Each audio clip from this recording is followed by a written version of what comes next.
साथियों जय भीम जोहार। आप सबका जट्टू 82 चैनल पर स्वागत है। जैसे ही अंबेडकर का अस्तित्व खत्म होगा, तुरंत ही नीले कबूतरों के पर इसी तरह सुनो, कोई कहता है नीले कबूतर हैं। नीले कबूतर नहीं, बाबा साहब अंबेडकर के नीले बाज है। मेरी बात को याद रखना। और बाज जब शिकार करता है ना, जिसमें जिगर है ना, उसे कोई नहीं रोक सकता। तेरे जैसे कई आते हैं और चले जाते हैं, तुझ जैसे कौवे हमारी उड़ान नहीं रोक सकते। हम चील हैं, ऊंची उड़ान के लिए बने हैं।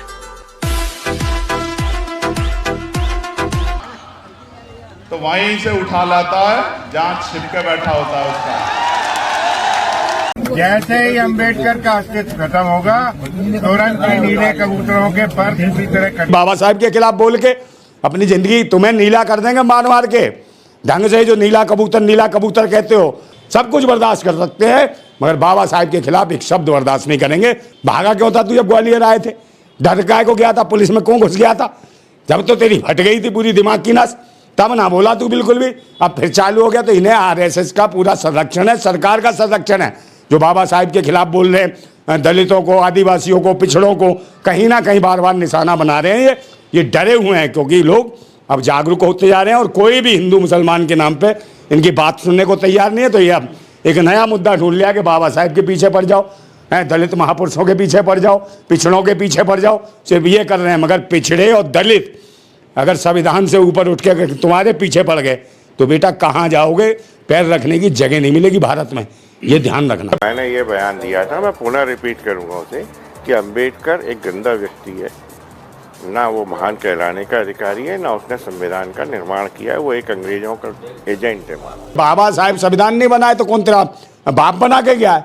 इससे पूछो तेरे बाप ने बनाया संविधान? तो इनका तो काम ही कहानी किस्से बनाना, चाहे धर्म के माध्यम में पाखंड, वो किस्से कहानी और कथाएं लिख के, जो अंधविश्वास और पाखंड में जिसका कोई तार्किक ज्ञान नहीं है, उनको ये धर्म बना के पेश करते हैं। अंधविश्वास में लोगों को लूट रहे हैं और कहीं ना कहीं अपने आप को देवता और भगवान समझते थे। क्योंकि बाबा साहब जीजा भी थे, उनकी दीदी भी आई थी इनको, बाबा साहब को।